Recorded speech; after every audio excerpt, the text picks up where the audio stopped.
Hello, welcome back to another Transfer Portal CFB podcast. We're reviewing week 7, as always presented by NoContextCFB. I forgot that part. I'm sorry. It was just that week 7 was so dang good from start to finish, and we kind of knew that was going to happen. It was Dan and I on last week's week 6 recap, and we were just talking about, like, this just feels like calm before the storm. Like, week 6 was all right. It was top 2 for the worst week of the college football season. We just felt like week 7's on deck. There's a lot of good games. Stuff is going to go down. And I tell you what, Andrewster and Dan, stuff did go down. It was incredible. You had so many games that lived up to the hype 100%. I mean, Alabama, Tennessee, of course, was a humdinger. USC, Utah, humdinger. We're going to talk about all those games. But you had a lot of secondary games that were really interesting as well. Maryland, Indiana came down the wire. You had a little drama there with, Talia getting injured, and James Madison and Georgia Southern was one of my favorite games of the week. That was incredible. A shootout, 2 quarterbacks operating at the highest level. So a lot of great games at every level and every time slot too. Yeah, I mean, we didn't even mention the fact that Auburn had a 7-point game with Ole Miss going into the fourth quarter. Which, by the way, we might talk about this a little bit later. Ole Miss, what the heck are we doing letting Auburn stick around? Come on. It's Auburn. Robbie Ashford's their quarterback. He sucks. Just demolish them, Lane.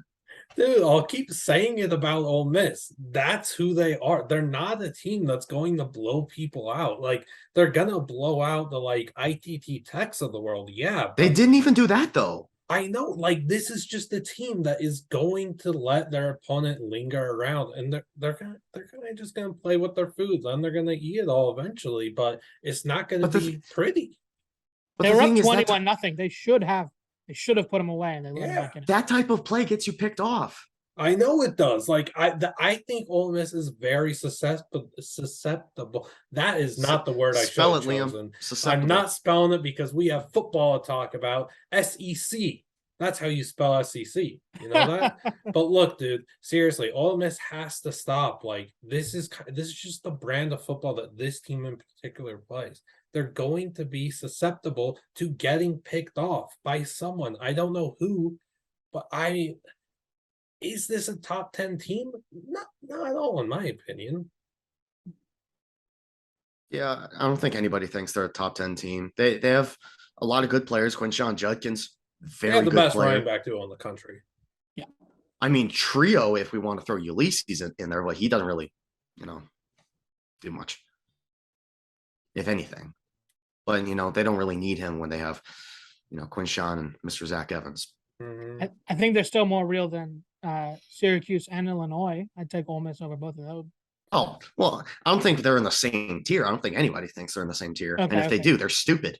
Yeah, they are not in the same tier. And Illinois is not in the same tier as Syracuse. But I don't That's just wrong. They're the same team. They're just not. You know who ain't the same team? UNC and Duke, because they straight up hate each other. And that game was unbelievable. And it flew under the radar.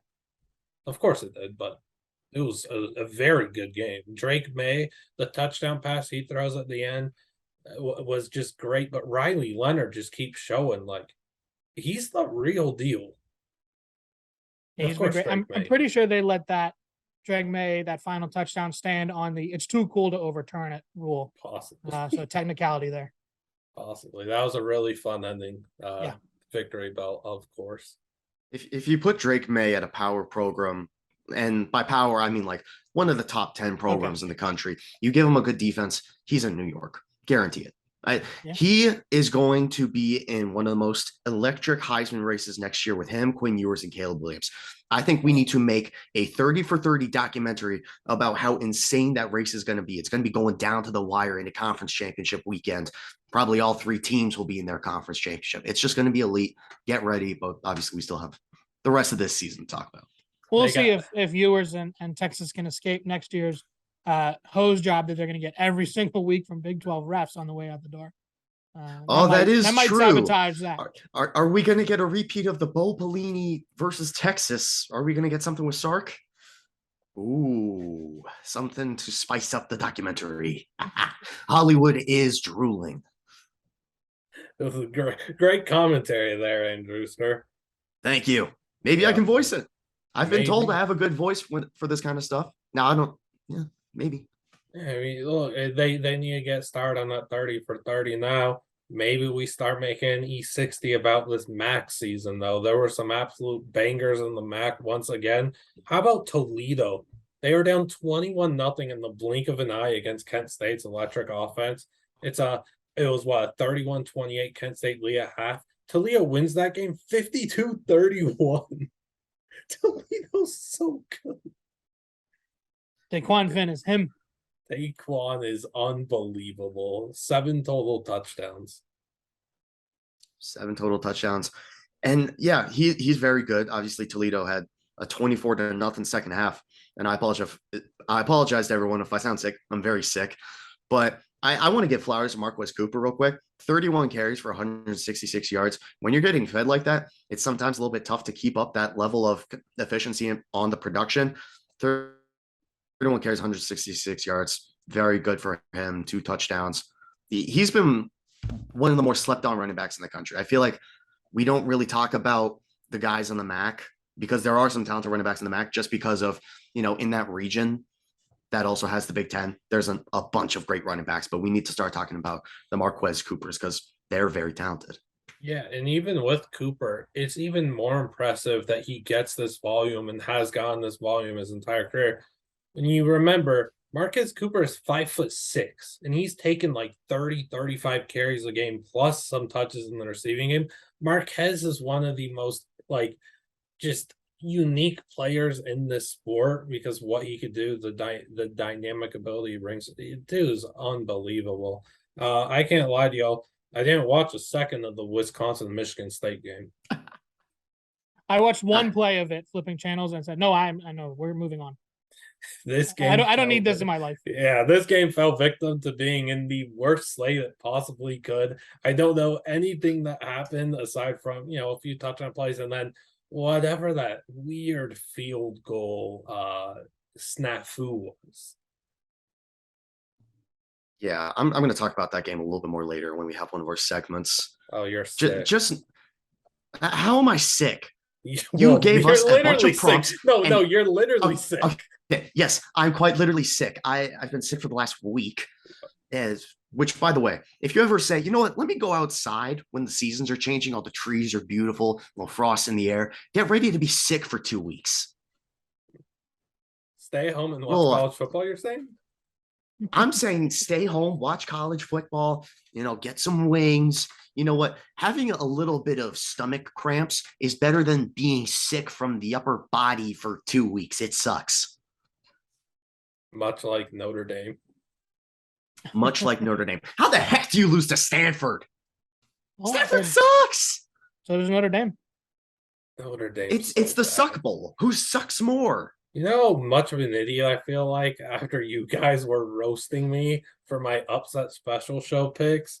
And at the end of the show, I said, okay, fine, you're going to make me say another upset. Give me Stanford over Notre Dame. Why didn't I just roll with that over the Penn State one? I don't know how much we're going to talk about Penn State. They got manhandled. It's ugly. I mean, that was embarrassing. Yeah. Penn State definitely got manhandled. We need to give so much props to the Michigan offensive line, the reigning Joe Moore Award winner. They're going to go back to back. That offensive line is insane. Like, we can talk about Corum and Edwards all day. They're talented running backs. That offensive line is moving mountains with how good they are. I think one of the beautiful things about college football is you have, 131 teams across the country, just in FBS, not even counting the lower teams, divisions that we're going to talk about too. But you can go from watching a team dominate playing the way Michigan does, and then 5 minutes later, you're watching a team dominate the way Tennessee does. And I think that's really cool. Super unique. Not something you really get to see in the NFL. I'll tell you what. Well, I mean, another thing that's pretty rare in the NFL is points or good quarterback play or good defenses or consistent coaching or, one great thing about the college football scene right now that the NFL doesn't have is the lack of Cliff Kingsbury. Oh, That was good, Andrewster. That was good. Y'all want to talk about that? I can't say that. I can say it right now, but in like 2 or 3 years, when Cliff Kingsbury is coaching the Houston Cougars, I will no longer be able to say it. Don't bring that. Don't put that thought Big out 12 into the world. Don't do that. I want to talk about Alabama, Tennessee, not Cliff Kingsbury making a comeback. A comeback just for the come up from Houston. Talk about Alabama, Tennessee, please. I mean, that was an incredible game. I mean, it was everything you could have wanted and more. And not to take it away from Hendon Hooker, who was incredible, of course, but Bryce Young, man, what a player, what a talent. You know, I think there's a lot of guys that could step into Tennessee and do what Hooker does. He's a great player. You can't argue with him. But, you know, we talked about Drake May. He could be doing what Hooker is doing. You know, Jalen Daniels, he could be doing what he's doing. But, like, there isn't a guy that can do what Young is doing right now. And he's perfect for the team. And Tennessee was getting great pressure on him. Jeremy Banks, they were calling his name out a lot. He's a really physical pass rusher. And Young was just a magician back there. Watching him like teleport away from sacks just to zip a ball downfield is it's just a treat. So, yeah, Young's of course, then the receiver probably dropped it. Young's escapability is it's almost unheard of what he's able to do. Yeah, I think anybody that watched yesterday's game and doesn't think Bryce Young's the best quarterback in the country, I have one question for you. Who on earth can do what Bryce Young does? Bryce Young is... Gotta get out of here. Oh, boy. You want me to start that right now, Blutman? You could go for it, but I just hope those listening know I am 1,000% being not serious. Yeah, we all know. I would hope they know. And if they don't know, then you know what? I'll save my thoughts on Will Levis. That'll be a separate video that comes out in the near future.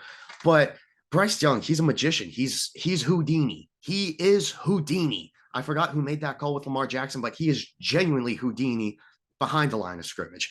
He's insane to watch. He bails out when the offense, you know, has poor play calling or poor scheming. And he's just able to make everything work. Wait. He bails out Bill O'Brien?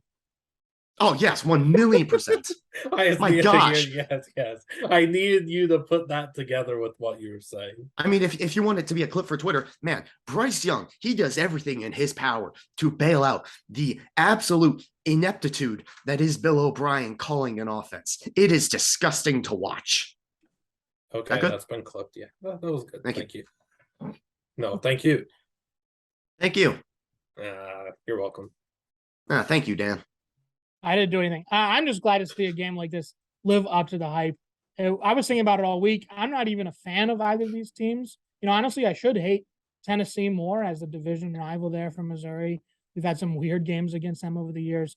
I was happy. I got chills, you know, seeing them win that game and being involved in emotional wins like that for teams. You know how that feels for the fans. Incredible. Yeah,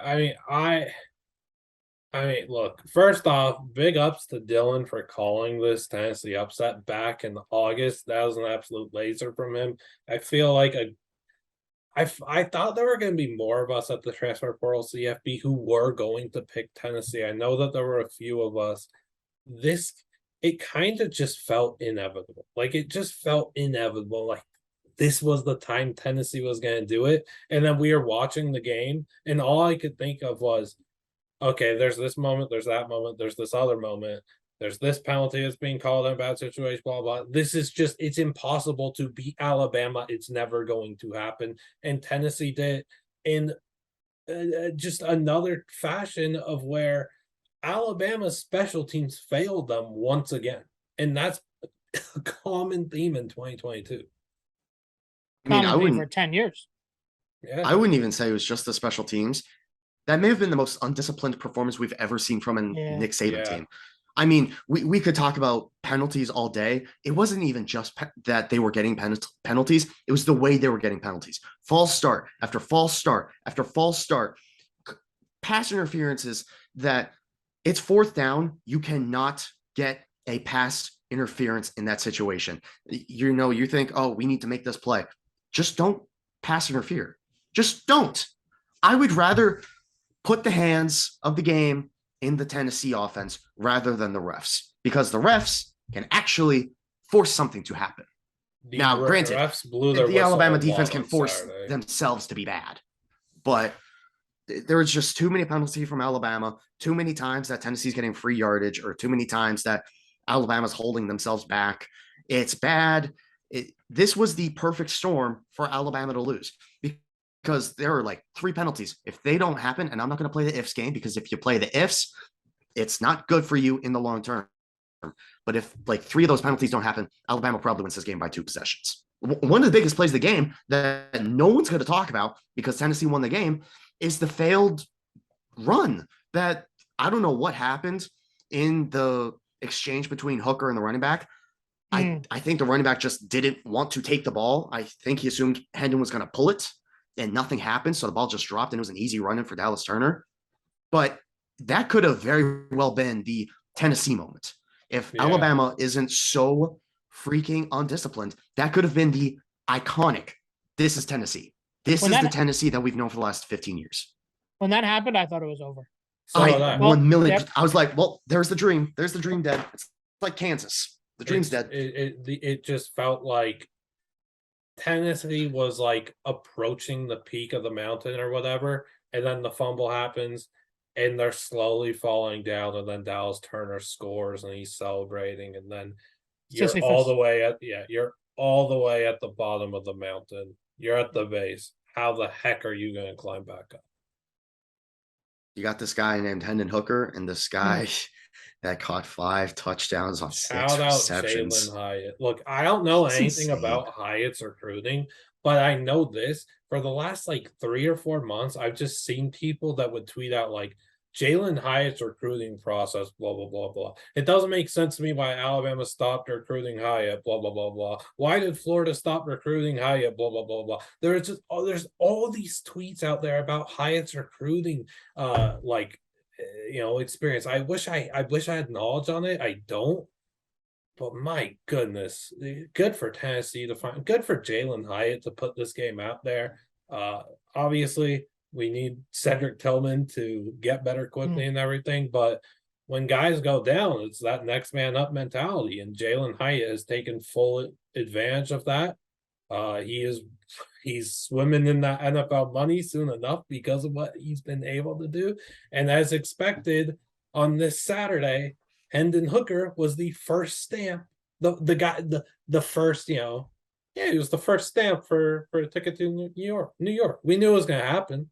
Hendon Hooker punched his ticket to New York. He's the easy Heisman frontrunner. I feel like he was already the Heisman frontrunner, but people didn't want to say that because he had the T on his helmet. Not sure what was going on there. We look past that. He's the obvious choice for a Heisman right now. Good for him, then. This is what I would relate to being 2.5 times what Kenneth Walker versus Michigan was last year. Now, we can talk all day. Oh, but Kenneth Walker didn't make New York. That's because New York is stupid. Kenneth Walker should have been in New York. Hendon Hooker should be in New York, will be in New York.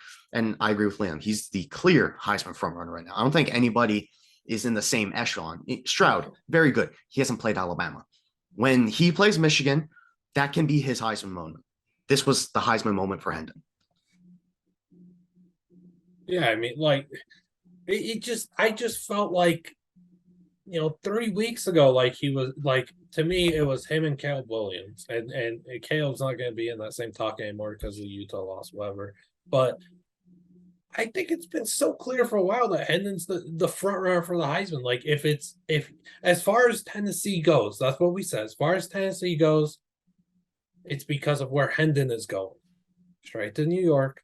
Tennessee's going to be on top as long as Hendon keeps balling out. I disagree with what you said earlier, Dan, about like playing a Jalen Daniels out there in Tennessee. Hendon has just taken such a leap this year. Just the progression that he's made, his development, his maybe not Daniels, because I was just trying to think of like non-Stroud Williams Ewers tier. And his name came to mind, but he's 19. Hooker is 26. There's so much difference there in terms of experience and the leadership. I mean, Hendon Hooker is a great leader in that Tennessee locker room. You heard him after the game, like hey, on to the next. We got UT Martin next week. Okay, okay. Enjoy it, man. Celebrate. Smoke Vols a cigar, fans man. don't care about the Alabama game. They're looking forward to UT Martin. It's Martin. very easy to understand why with that in-state rivalry that's so bloody and everything. But no, I mean, Hendon Hooker was born after the moon landing. He's 24 years old, and he balled out. I think he's almost irreplaceable. I know, obviously, like, yeah, there's Bryce Young, CJ Stroud, whatever. Tennessee fans won't want another guy at quarterback. I know that for certain. Well, yeah. I know Virginia Tech fans also would like Hendon. Oh yeah, we could Braxton Burmeister was a moment, but yeah, Justin Fuente is furious right now. I really took Braxton Burmeister over Hendon Hooker. Oh, I see why I got fired. Tough look. Mm-hmm. It is. Also, one more thing on this game before we probably move on. I love Tennessee. I love Tennessee. I'm not going to adopt an SEC team because it's always, one school for me. That's all I need. But if I were to, it would probably be Tennessee. Just the passion that those fans have for their team, looking at the videos that were after the game, whether it's the fans storming the field or the entire Tennessee locker room, we don't give about the whole state of Alabama. Just the entire thing was amazing. The cigar smoking, just coming iconic. Out of the stadium. That picture was unbelievable. Also, playing Dixieland Delight was. They stole it. Alabama can't play it anymore. Alabama cannot play a song about Tennessee. It's about Tennessee. Yeah, but the band's called Alabama. But the songs they cannot play it anymore. Tennessee straight up took it. They took it. They stole it. If you steal a school's song, you should have the rights for the next year. You play for the rights to that song. Ooh, nice little new rivalry trophy. Who needs a trophy when you can play for some music? Man, all those schools nicknamed the Tigers will be playing tough games for Tiger Rag. Auburn versus LSU. Can't wait. Ooh, LSU versus Clemson. I mean, but seriously though, like the scene at Tennessee from the time that you just woke up and started your college football Saturday to the time that you closed your eyes and went to bed, watching that saga unravel from the start of your day till the end was unreal. It's no other sport has this. Like, this doesn't exist in other sports. This is pure of a scene as you're ever going to see. Taking the goalposts and just putting them into the river to lie there forever is one of the coolest things in this sport's history. This is the third Saturday in October that I don't think any of us are ever going to forget. Like, even if maybe Alabama fans are going to forget, but like Tennessee fans or non-Tennessee fans, it doesn't matter. Like, this was one of these special moments in college football history. It feels like this is going to be one of the best games that we witnessed all year. That's without a doubt easy to say. I think it's game of the year. Yeah, exactly. Like, I'm just saying at this point it's game of the year. But if there's something in like 3 weeks that tops it, like, it can't be surprised. It's college football. But the thing is, I think that this rivalry is so tense, even though Alabama's made it one-sided over the last 15 years. Mm-hmm. And just the amount of passion that goes into this. It's the 3rd October it's the 3rd Saturday in October. It's the 3rd October 2022. It's the 3rd Saturday of October 2022. It's the same dang thing. But I can't think of many rivalries where it could be that one-sided for that long, and then that passionate of a fan base to finally get their win, to kind of say, hey, we weren't just good because we didn't play the Alabamas.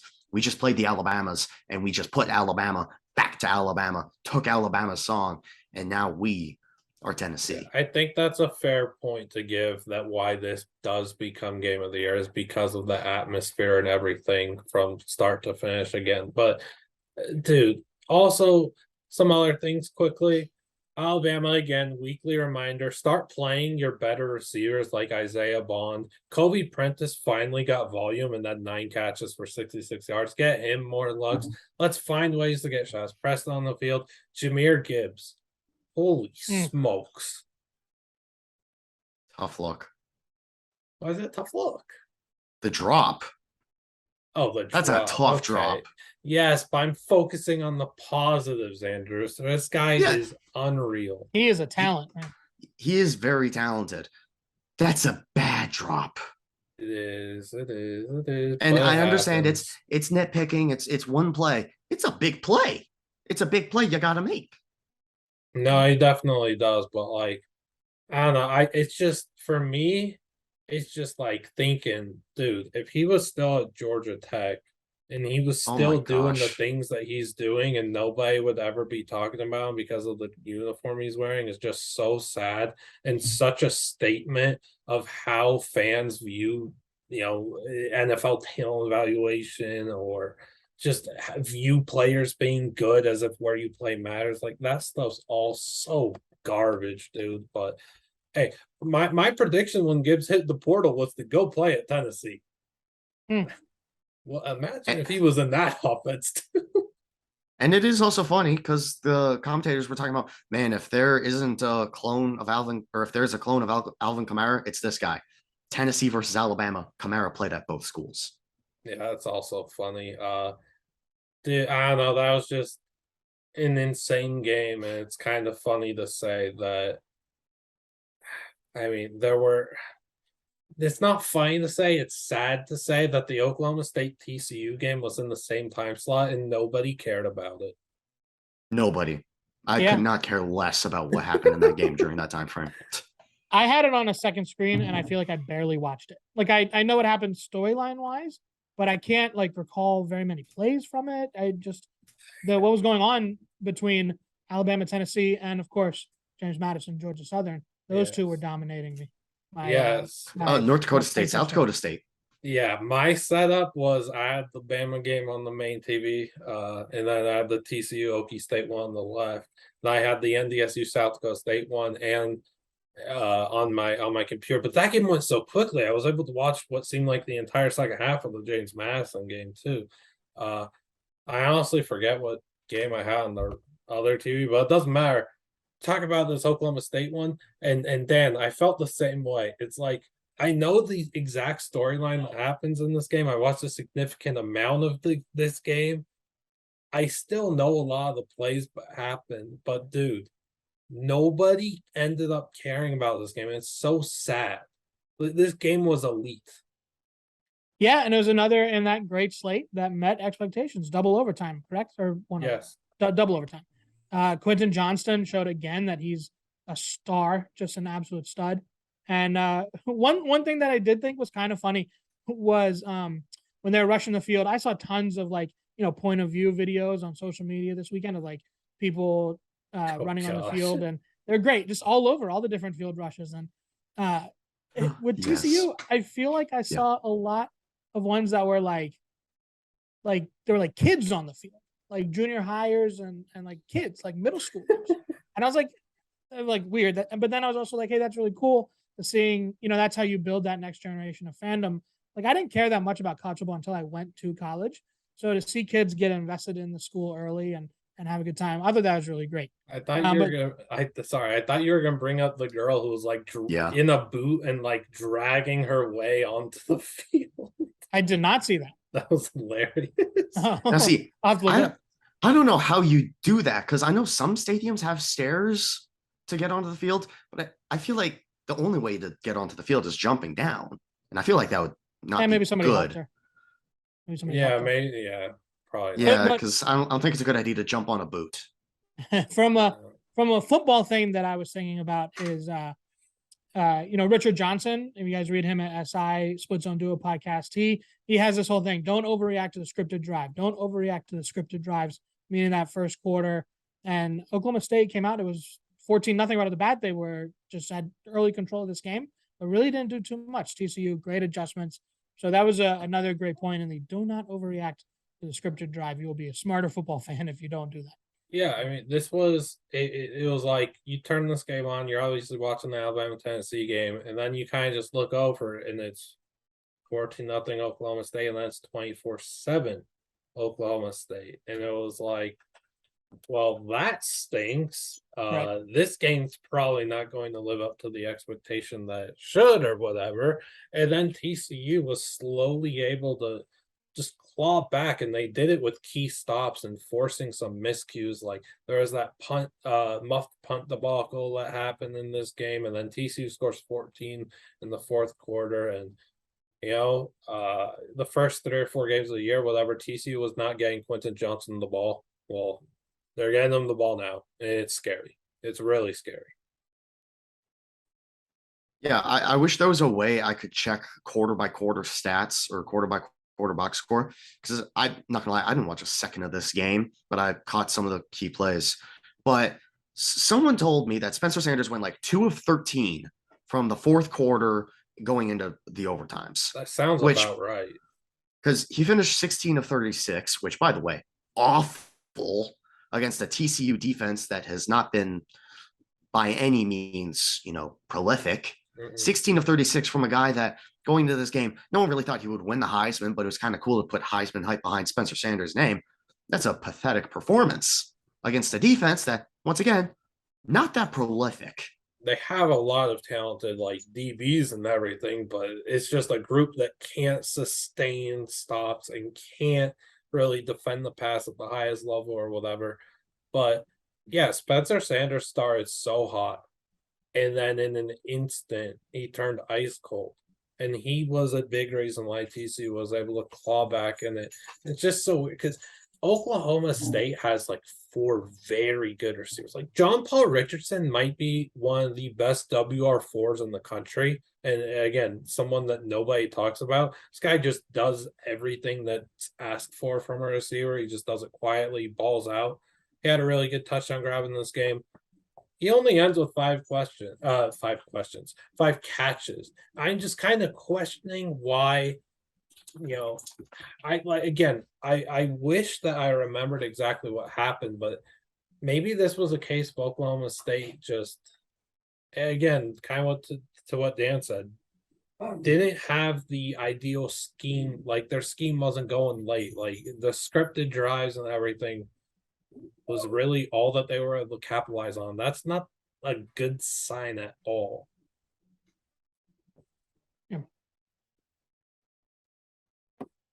Is that it with this game? Yeah, I don't have that much to add. I mean, who really watched this game? I know. Yes, and NC State Syracuse was on too. That was the game. No one watched that game either. Yes, that game sucked. You watched Syracuse? That game sucked. I definitely watched Syracuse NC State. I actually had that game on too. That game sucked. I love watching Syracuse's defense. I don't care. Yeah, I would hope their defense looks good against. Without Devin Leary, that might be the worst offense in the ACC. It's not good. It's not good. It is so bad. Virginia Tech still exists.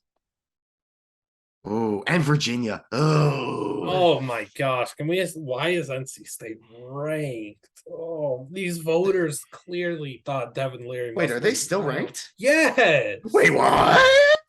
Yes. Hold up. Wait a minute. I saw that. They should not be ranked. Like, what are we doing? I don't know what's going on there, but they're ranked for no reason. They're ranked 23. Hold up. The only time that NC State was impressive all year was when they lost to Clemson. Yeah. I mean, just furthering the agendas that the AP poll is useless. Okay, it's literally just for our amusement and entertainment, and my entertainment is getting triggered at it. Okay, just to add on to it, Syracuse being ranked 1 spot ahead of Utah's, it's just unbelievable too. Syracuse being ranked that high is insane. It is.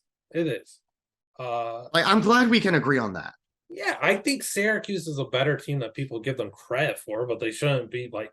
I think they should be bottom of the teams. I feel like people are giving them a lot of credit, though. I mean, maybe since it seems everybody in sports media did graduate from Syracuse. I wouldn't rank Syracuse ahead of Penn State.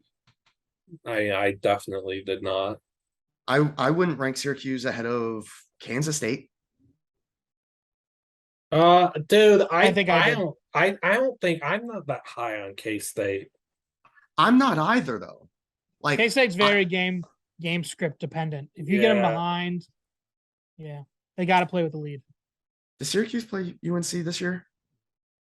The No, Syracuse has a gauntlet coming up. Like this has been a bad. gauntlet that them and Illinois both have tough back ends of the schedule, and as does Kansas, of course, and we'll see how they all like bounce back, not bounce back, how they all take the punches, I guess. Yeah, that's better, but that'll be interesting to see, because Syracuse could be like a 9-win team with some good wins, and then Illinois could also be there, but I think they're more of like a team that only wins 7 or 8. Are any of their wins good though? Like Purdue could end up being a good win, but that's it. That's their best win right now. No, yes, but the Louisville win is still good. I care about when you beat a team, and coming into the year, nobody had any expectations for Syracuse. What was their win total? Like 3.5? I don't think anybody had expectations for Louisville either, though. Of course, people still had expectations for Louisville. We just called them idiots for it. Yes. Okay. If we're going off of that narrative, then everybody's stupid compared to me. But I'm not going to say that because that makes me sound big-headed. Even though it's kind of true. It matters when you beat a team to beat. They beat a bad NC State team, but their offense still looked good against a very good NC State team. Like, their offense is good enough. With their they have a stellar defense. I don't know. I like the makeup of Syracuse. I'm sorry.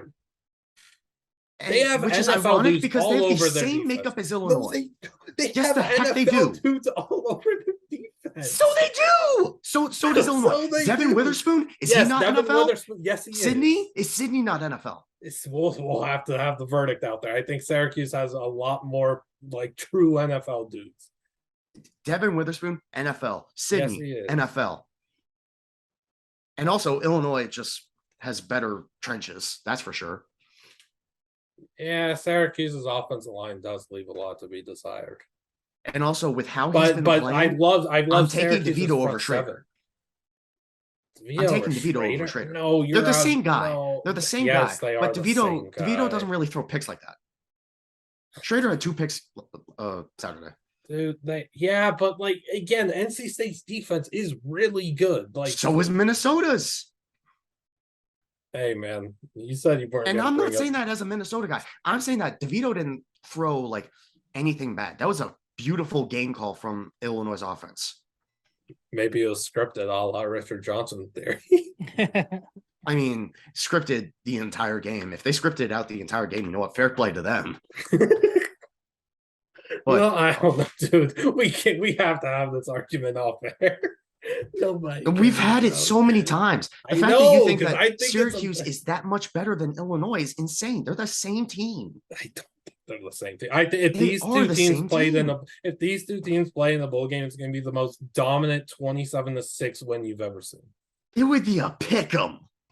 I don't care what does that matter if it's going to be. It means that Vegas thinks they're the same team because they are the same team. I don't care what that. You know what? You know that guy on Twitter that did the Padilla, Iowa versus Petrus, Iowa NCAA 14 simulation. Yeah. We need Illinois versus Syracuse simulation. Okay, we should. That's actually funny. We should. Okay, I feel bad because I know that there are some Utah fans that are probably going to be listening to this. We should probably talk about Utah USC. Yeah, probably.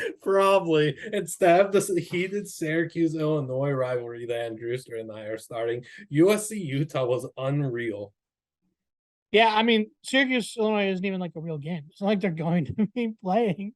They're just basketball schools. It's like a celebrity boxing match that we're trying to set up. But USC-Utah, it's a fantastic game. Another one that lived up to the hype completely. Emotional ride there in Rice Eccles. Great job by the coach. Dalton Kincaid, gotta shout him out.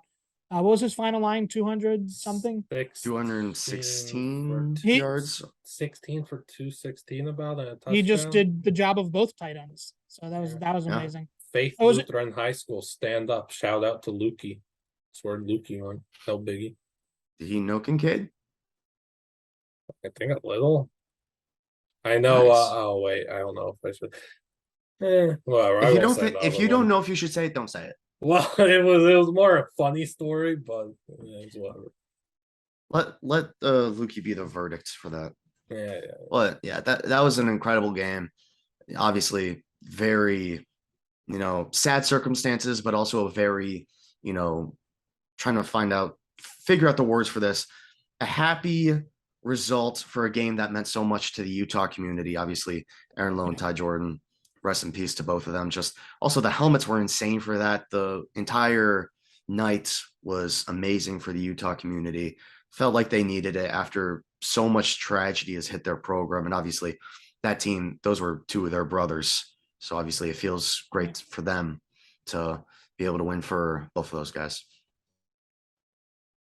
Yeah, I mean, I feel like one thing I tweeted out earlier in that game and what I said on the podcast was, I tweeted out after SC had started to get up, and it was like 21-7 or whatever. And I was like, this has been Utah this year. They've just been so much softer on the defensive side. They've just been soft. They haven't really been, they haven't been that Utah that we've become accustomed to. And then that tide just started to shift, and we got into that third quarter and into the fourth and into the late game. The final drive that Utah just absolutely it put SC into a padded cell on SC's final drive when SC was trying to go and get that field goal to possibly win it. Utah's defense did such a tremendous job in that situation. They showed great physicality. Their edge rushers were getting to the quarterback and everything. And then good for the offense too to create that game-winning drive built off of toughness. How did they have to end up scoring there? With Cam Rising asserting himself as that alpha male, just that dominant dude that he wants to be, where he's running over dudes and everything. That's how they got done. The 2-point conversion call, I really didn't like it because I felt like Utah had enough momentum riding and everything. And just with Addison being out, that Utah was going to be able to, take the extra point here, shut it down on defense, get to OT, and that's where they'll go. But I was wrong. Kyle Whittingham let him hang. That's why he was our coach of the week. That was an incredible call. Yeah, I thought it was a great call. Just make sure. I mean, USC has such a great offense. Even without Addison, there's still so many playmakers across the field. And Williams is, he's that guy. And just take the ball out of his hands, go for it, go for the win. And certainly considering, the circumstances too, the emotion pouring through that stadium right there. So obviously this is, some process-based results. If you don't get it, everybody's yelling it's a terrible call. Yeah, I was very worried that they weren't. I was very worried that they're going to throw the ball and it's going to be some garbage like we saw from A&M. I didn't think that they would go back-to-back rising keepers for the touchdown and then the two. I didn't think that would happen, so that's part of why I was hesitant. But yeah, good for them. I think it may be an oversight on USC's part. Maybe I'm just absolutely wrong. I want to say there was only 6 in the box on that 2-point try. When you have Cameron Rising in the backfield, you cannot put a 6 box on the 2-yard or the 3-yard line. There's always that opportunity that he's going to take the snap, he's going to tuck it, and he's just going to truck it down your throat.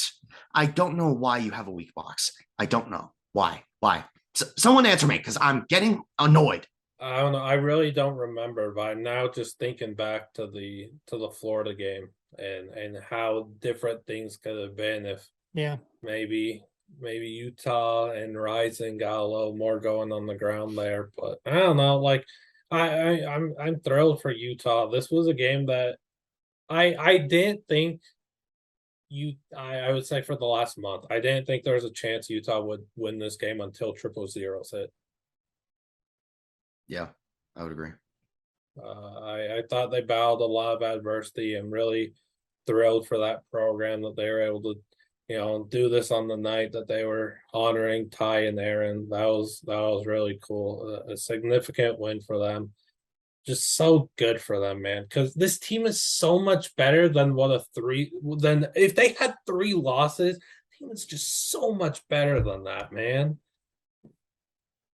Like they're a good team. The Pac-12 race is incredible. Yeah.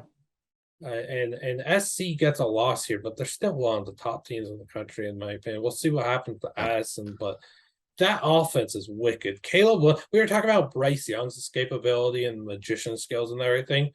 What on earth is Caleb Williams' movement when the ball is in his hands and he's trying to make a play? It doesn't make sense. He's a wizard.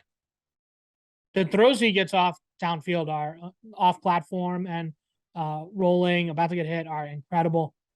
He was great. USC's starters are a great team, but that program have been bottomed out in recruiting for so long that I just don't feel like they have the depth to really truly be a great team just yet.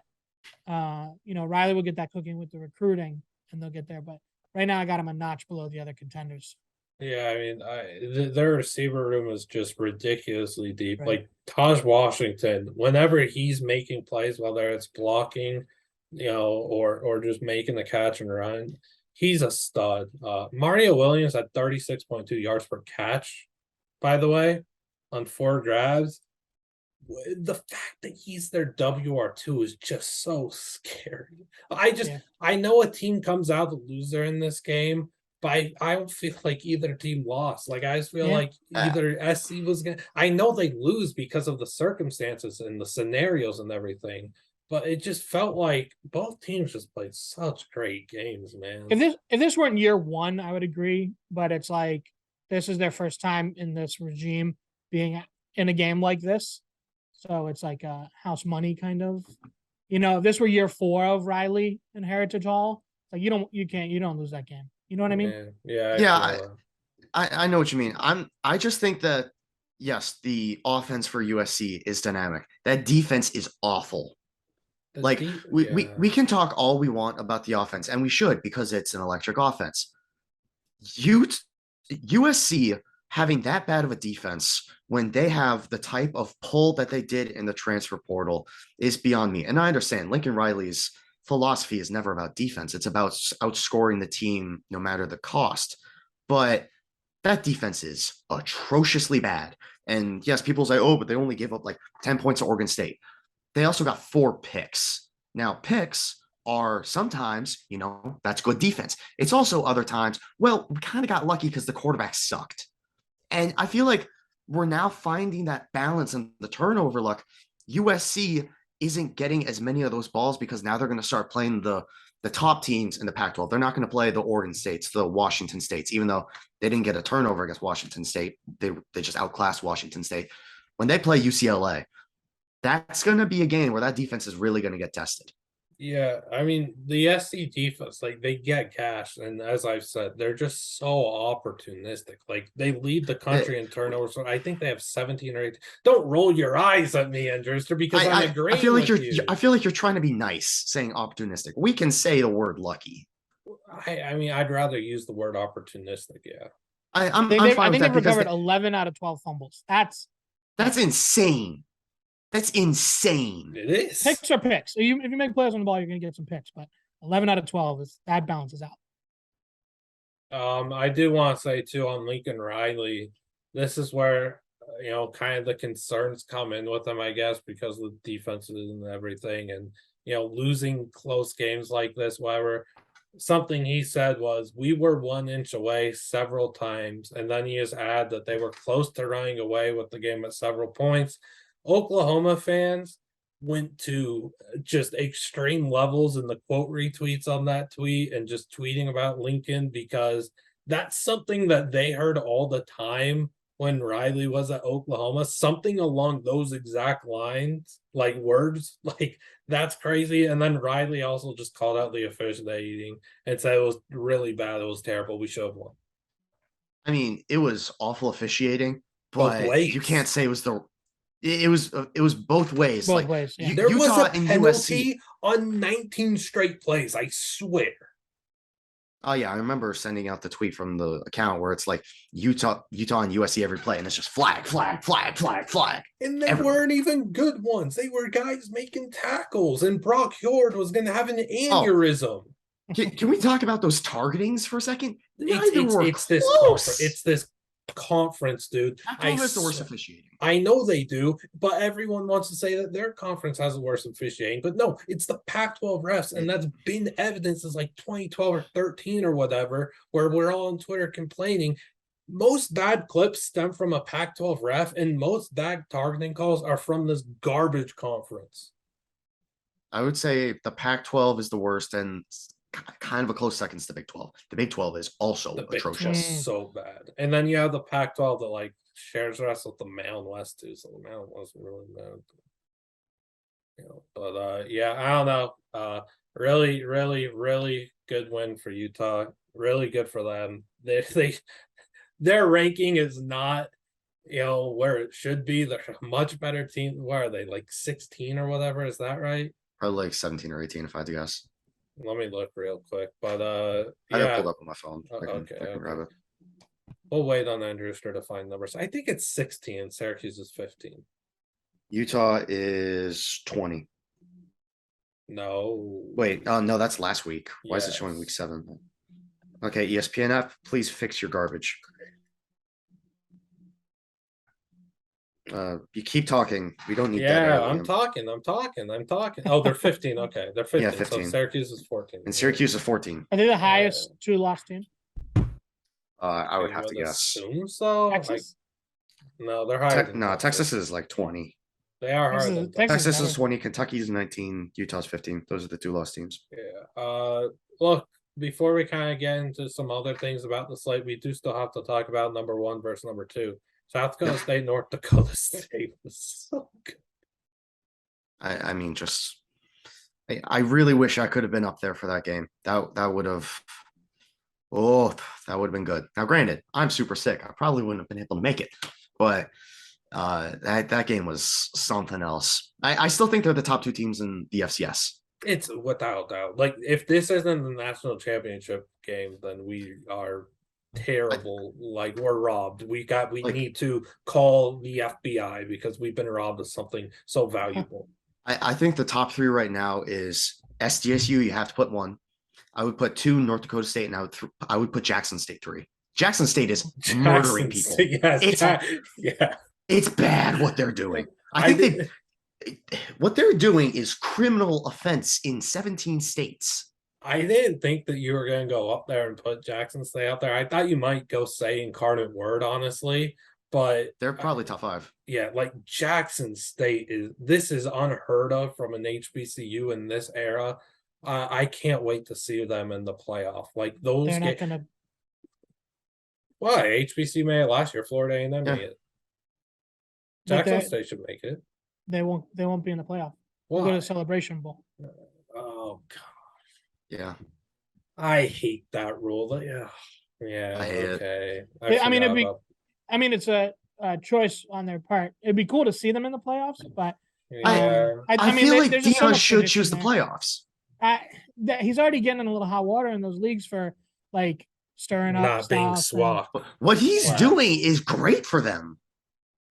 It's phenomenal for HBCUs. I mean, as a white guy, I don't want to sit here and tell HBCUs how they should, play and prepare their football. But I feel like Eddie Robinson Jr.'s point was, I'm here. I've been here my whole life, and I'm glad you're here and playing football and bringing attention to us. But also like, treat it. He's kind of like steamrolling through the league and treating people poorly. And I think he's rubbing some guys wrong in that league. It seems like Eddie Robinson Jr. was certainly fired up. Yeah. So I think to then take the tradition of the Celebration Bowl and turn your back on it in favor of the the ESPN playoffs or the whatever would be kind of a tough look and kind of make their point for them. So I have no connections to HBCU football. I'm not telling I'm not saying what they should do, but I think that's kind of their angle. No, I mean, I guess that's something that's interesting to keep an eye on. That totally slipped my mind that's a decision that has to be made. That stinks because this Jackson State team they're good. Yes, they're incredible. But back to the Jackrabbits and the Bison, that game was. I again want to say it. This game, I think, should be played on national TV on like ESPN or ESPN2 on a Friday night every single year. Let this rivalry be seen by everybody, please. It's too good. It's too heated. It's too respected between the programs. The game was, I don't know how much of it you guys watched. I watched pretty much the whole game, and I don't know, like when South Dakota State got down, 21-7, and then they were able to shut out NDSU in the entire second half. Yeah. That's a statement by their defense. And they limited Hunter Lipke, who's the best fullback prospect since Kyle Juszczyk. Aside from the 30-yard touchdown catch from Lipke, but Lipke's different. That's going to happen. But they limited him on the ground. Yeah, I watched it today on replay on ESPN Plus, and there were like a couple different swing plays where it looked like North Dakota State was going to go up 28-7. There was a run that Lipke was about to break up the middle, and the guy made a shoestring tackle, and then there was that pick in the end zone, and it was like all like just inches away, inches away from blowing it open, and kept it in shouting distance, and then defense, was unbelievable in the second half. We need to talk about North Dakota State's run defense for a second. It's bad. Mm-hmm. It's bad to the bone. Isaiah Davis and Amar Johnson combined for 26 carries, 200 and, if my math is right, 3 yards, and 2 touchdowns. North Dakota State, I want to say that's the second straight game that they've had a very porous run defense. I believe they had a very bad run defense against Indiana State last week. That's something that isn't going to be very good for you if you want to be a national title contender, seeing that you play in the FCS where there are those teams that run this type of an offense. South Dakota State also did this without one of their best players in Tucker Kraft, who will probably be back within, if I had to guess, the next week or two. Yeah, because he's a dynamic tight end. He changes the game. Playing. He was very close to playing. I also saw North Dakota State players dapping him up after the game. Just shows you how much respect there is in this rivalry. There's hatred between the programs because they want to be better than the other one, but they also respect the other ones so much that they realize that this is a tough matchup. I mean, this is the first time South Dakota State's won 3 in a row in this rivalry since 07 through 09. That's how good North Dakota State has been at least keeping it consistent. And obviously they've had their stretches throughout the last 15 years. A great showing for South Dakota State. Obviously, not letting North Dakota State score in the second half is a very difficult feat. Adam Bach is an NFL linebacker, and their front seven with the experience that they have, just a bunch of dudes. But Noah Gindorf is a huge loss for NDSU.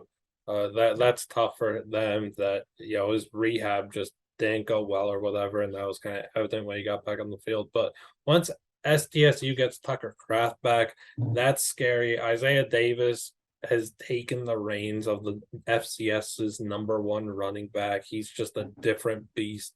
He goes on those Marshawn Lynch kind of runs over and over again where he's breaking tackles with these like he's on Madden's arcade mode or some garbage. And then just that pick that Dan talked about, Cole Payton is NDSU's backup quarterback. He's kind of that Tim Tebow QB power kind of guy where he's coming and he's wearing 15. He's a lefty, yes, but he's coming in to run the ball. They put him in there and he throws a pass and it's to Lipke, but he's like triple covered and gets picked off in the end zone with absolute ease. I think it was on the first down too. It was like right after a huge play, and just that's so deflating. But I don't know. That's tough for them. No, again, like we're getting robbed if this isn't the national championship game. There's also just too many good players on these teams. Mark Gronowski's a stud for South Dakota State at quarterback, and then Destin Talbert, NDSU corner, does not get enough recognition at all. I think he's an NFL dude.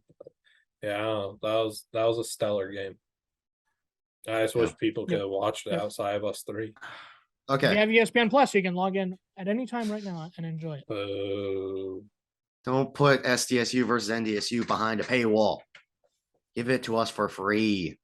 But yeah, I agree with Liam. This should be the national championship, but there's also a part of me that wants this to be a semifinal. Just so it's either in Brookings or Fargo, which at this point it'll be in Brookings. Oh, that's fair too. And then the thing because both of those atmospheres are electric. Obviously, the Fargo Dome is bar none one of the best atmospheres in the FCS. Brookings also gets insane. Also, a moose ran onto the field there last year, and South Dakota State has one of the best end zones too. Their blue and yellow checkerboard is sick, but the thing was, sorry, I just want to say the FCS has so many amazing atmospheres. Fargo, Brookings, Bozeman, Missoula. The red fields Eastern Washington, Eastern Washington. Yeah. It's so good. It's so good. The Man. HBCUs.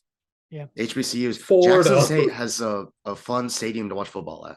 Yeah, they do. But you know, the thing with South Dakota State is they have been getting these wins over NDSU, but it's come down to their success in the playoffs, and that's been lacking. Like, they've dropped the ball. They've really dropped the ball against Montana State last year. And that's been their kind of common theme. And then just what NDSU Matt Entz said going into this game was South Dakota State's been the better team all year. Their resume shows it, their play shows it, our play shows it. They've been the better team. It didn't look like that for the first half. Definitely did in the second half. We need this game, and yes, in the semis, but hopefully a national championship, because those players we interviewed told us like that environment in Frisco with a bunch of our fans actually getting to drink beer at the games and stuff is going to be outrageous. And I will say, maybe this is just me being biased because I want to see this. Frisco, Texas. That's the best we can do. There's probably a stadium closer to, you know, the center of the powerhouses in the FCS, not Frisco. I mean, why not move the FCS championship to US Bank Stadium in Minneapolis? I thought you were going to say Indy, but I would love to. I thought that's where you were heading. No, move it to US Bank so I can watch it. I mean, North Dakota State, South Dakota State, Montana State. Yeah, sure, it might suck for actually Sam Houston's going FBS, so that doesn't matter for them. Yeah, move it to Minneapolis. It makes so much more sense. No, because it's got to be indoors. Yeah, but no, I will say no. North Dakota State versus South Dakota State at Lambeau in the snow might be better than any Packers game that will happen for the next 5 years because that team is awful. Yeah, that'd be sick. Now we'll get away from the game by game talk. We'll go you, Dan. What ranked team to lose were you most stunned by? For me, that would be Mississippi State because I was not buying into Kentucky. They've been barely functional all year. Mississippi State is coming off of two huge wins in a row. Kentucky, Key and Robinson, the two wide receivers, they were both out. Levis has been banged up. Yeah, I know Chris Rodriguez is back, but that O-line stinks. And they're two developmental programs. And Mississippi State is like at the top of a swing, you know, the veterans. And Kentucky is at the bottom. This is rebuilding. And I know Will Levis is there and Chris Rodriguez is, you know, a couple of stars and Weaver on defense too. But that is masking that this is the beginning of a cycle. It's a really all new offensive line and new skill guys. And they kind of beat them. Mississippi State kind of stunk in this game. And in hindsight, in hindsight, I'm never getting fooled by a Mike Leach team again. This is my kryptonite. They're just like that team that you always pencil to the Sweet 16 and they every year and they let you down. That's Mike Leach on the road. I'm just constantly betting on them and losing money. So I will learn my lesson one day. I'm going to talk about the third ranked team in the country. I mean, I honestly thought that going into this spot, I thought that they could make the playoffs undefeated. I was a really big fan of this team. I wasn't the highest on their opponent. I knew that they had good aspects. Obviously, they've got a relatively new head coach that's doing pretty well. But the fact that Montana lost at home to Idaho, it just kind of – look, Jason Neck's doing a great job at Idaho. But Montana, really? We're going to drop the ball now?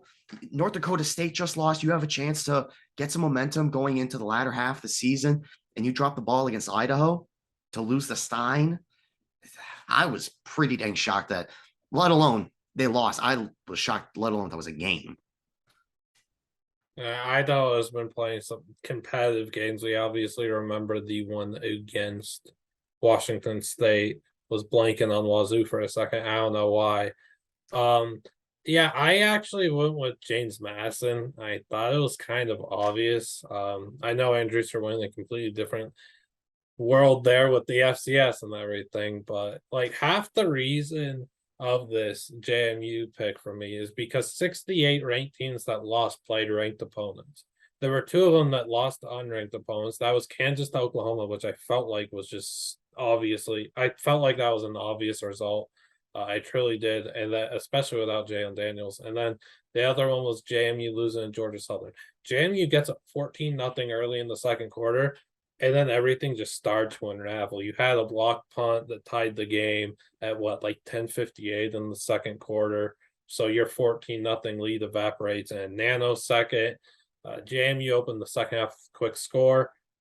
Van Treese and the Ginger General and Georgia Southern answered in an insta second with a 75-yard touchdown to Amari Jones, and then the Georgia Southern attack just began a carve. And it's been a good JMU secondary. Like I just did not think JMU was going to lose this game. They've been playing such good defense with such great offense. Like they gained 675 total yards of offense in this game. They turned the ball over 4 times. That hasn't been happening. That's uncharacteristic. And then you lose this game after trading blows in the fourth quarter because Derwin Burgess Jr. made an unbelievable touchdown catch to win Georgia Southern the game. JMU got that first taste of defeat and just FBS defeat and what Sunbelt road life is really like. It's cutthroat. Yeah. Yeah, those Georgia Southern receivers were great. They were the difference maker. They were outstanding there. Great speed, great. They're breaking tackles, very shifty. They made the difference there. Let me just talk about that. In his first year at Georgia Southern, Clay Helton has killed 2 things. He's killed JMU's undefeated season, and he's killed Scott Frost's Nebraska job. And he's killed the triple option. Yes, he's invented the forward pass. Some would say this is the best Georgia Southern offense ever. Whoa. Slow down on the Jerick McKinnon Wildcat quarterback package. Golly, Andrewster. His days in Minnesota were iconic. Of course, his Georgia Southern days as well. Also, Dan, I believe you tweeted that Derek Canteen was having a day. He was really, really impressive. Yeah. He was basically anything James Madison got was going away from him. And he was up in run fits. He was breaking up passes. He was the best player on the field. It was the best game that Canteen's had all season because he had kind of struggled in a few games prior to this. That was the best game that he's played, since 2020 now because he didn't get a play in 2021 really. Like that was Canteen's NFL tape game for sure. And then just what was the most surprising thing from the weekend? For me, I'm sticking in the Sun Belt. That would be Old Dominion, not just beating Coastal, but blowing out Coastal. The Coastal defense has been, shaky for sure, but they've had the talent to stick around and win these shootouts. And the Monarchs just made that not a question. 5 touchdowns in the second half. Just really, really incredible. So this was a great week in the Sun Belt, and this was part of it. So, yeah. Yeah. Shout out me for making one singular bet on my bookie this week because I never had the time to look at any other bets, and it was Old Dominion. So that's a good one for me. I thought 12.5 was a ludicrous number, seeing that Coastal Carolina hasn't been able to pull away from a game all year. So I'll take a nice little 1-unit win on that one. But yeah, that was pretty dang surprising that they just blew him out in general. Yeah. But Watson was incredible. Oh my gosh, he was freaking insane. And then there's there's that Ollie Jennings stat. I want to pull it up real quick. Give me 1 second, like when you were looking at people, blah blah blah blah. Yeah. Okay. Yes, Ollie Jennings from your guy Stats of War, your dude Parker. He tweeted out, Ollie Jennings has almost half of his team's entire yards, and he has less than a fifth of his team's total touches. That's insane. Imagine if Ollie Jennings was getting actual volume, he'd be putting up Bolitnikov numbers right now at ODU. He definitely would be. That's insane. And this is the year where he would have been getting that Bolitnikov respect, right? Like a group of 5 guy really possibly from you. Of course from me, but like a group of 5 guy really could have taken that award by the like the bull by the horns, whatever, because I love words. Yeah, words aren't your strongest suit. Listening to Andrewster is.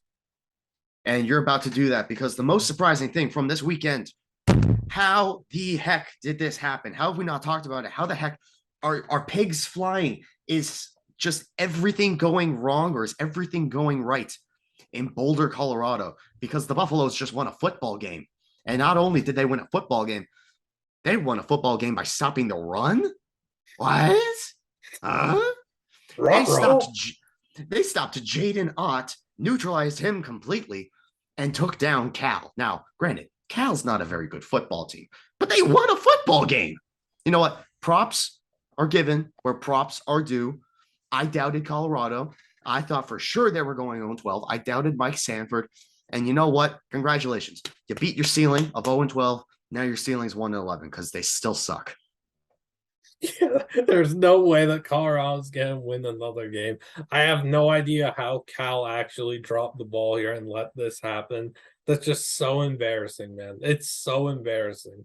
It's that Colorado, I was looking up some stats. They are, in terms of total rushing yards allowed, they were 130th in the country, and they've only played 5 games. Yeah, so they were behind teams that had played 6 or 7 games. They were giving up something like 8 yards a carry to running backs, and they stuffed Jaden Ott, who's a stud. I don't get it. I don't know what happened. It doesn't make sense, but that's college football. For me, it's interim coaches. For me, I actually went with Michigan and how they absolutely manhandled Penn State in the way that they did. Like, I thought Penn State was going to win. I thought they'd at least be competitive. And I know it's a James Franklin led team. These things happen. It's Sean Clifford at quarterback. This is going to happen.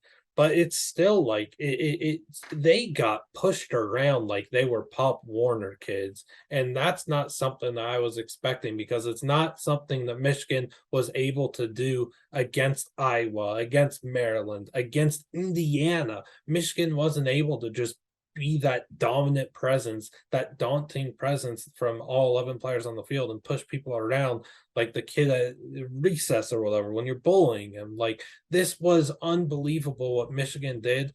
And while they deserve a lot of respect and credit for it and everything, look at Penn State and figure out why this happened. It's inexcusable. This is why Penn State fans want James Franklin gone so desperately, because this result and the way that it happened is unacceptable. Okay, I appreciate that. And now we'll just go back to the most disappointing thing that happened this weekend. To me, that'd be NC State and that game plan. Without Leary throwing 30 passes with a triple option quarterback in Jack Chambers. I know they were behind, but it was only a score too. Like, this was not a game script kind of thing. The EPA, according to GameOnPaper.com, they were like bottom quarter percentile in terms of passing and middle of the pack in terms of running, but they just kept on passing. Liam, you said you watched more of that game. What's the deal there? Their offense was an atrocity with Devin Leary, and it's 1,500 times worse without Devin Leary. Their receivers stink. Their offensive line has regressed so much without Ekwonu. Their running game, outside of Slimy Shark, isn't really there. It's just not a good offense at all. Like, last week in the second half against Florida State, obviously they had a lead, so they're protecting that, but they still only passed 0 times with Chambers, or once maybe. Once. And I mean, why not? I don't know. 30 passes. I don't get that. I don't think. I'll be honest. Doran has really underwhelmed coaching this year. It has not been a good year at NC State at all. And as we kind of talked about going into the season, that's what tends to happen when you're NC State, when you're a program like that is never in the spot. Yeah, this is what happens. You fail expectations. Again, NC State's best result this year is a loss to Clemson. That was the only time that they played good football. Why are they ranked? I don't know, man. I don't know. I'm in that boat with you. Like, if you watched NC State outside of the Clemson game one time this year, heck, the voters watched the East Carolina game. We have to know that because that game was very good. They should have lost that game. NC State should have. If you take away the NC State logos and you slap on, like, I don't know, give me a team real quick. Appalachian State. App State, sure. App State is in the ACC in this scenario, and they've played these exact same results, blah, blah, blah, blah. App State's not getting it ranked. Oh, heck no. No, This if is this the curse was of Duke, the pre. Duke isn't getting ranked with this exact resume. It's the curse of the preseason poll. You look at everything Yes, it's on paper garbage. in June, and you start talking yourself into things. We did this with Iowa State last year. Well, And don't this say year with we. Houston. Pretty sure we all Houston, did it yes, with yeah, Houston. Houston, yeah. Yeah, Houston sucks. a lot of us were buying it on Houston. I was not buying it on Iowa State last year, but I was in on Houston. I thought they're going to be great. I was in on Houston to lose to UTSA and then fare very well, and then well, they fluked to the win over UTSA, and now they have done anything but be very well. Yeah, that's not a good football team. They should have lost to UTSA and Memphis. They should have lost every game. They should have lost to Rice. Yeah, they actually They should have. Yes. All right. Sorry, I had to cough. But yeah, I'm going to go to the Big Ten, where there is a team in Michigan State where every quarterback that plays Michigan State looks like the next coming of Terry Bradshaw mixed with Michael Vick. They just look like the greatest quarterback ever created. And a week after, we see a performance that makes it look like Graham Mertz is going to keep on replicating that 2020 performance against Illinois, where he just decided to say, you know what, we're going to rename the Heisman the Mertz. And now it hurts to watch him play football once again. It was a nice little 1 week break from the eye bleach, but now we're going back to it. How the heck are you so bad against one of the worst pass defenses in the country, to the point where you're making their pass defense look like the Legion of Boom? God. It's bad.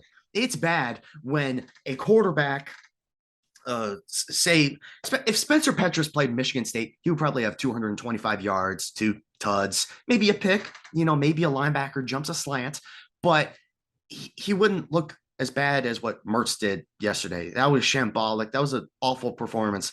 Any team dropping games to Michigan State deserves a lot of questions around their program, and I think Wisconsin is no different.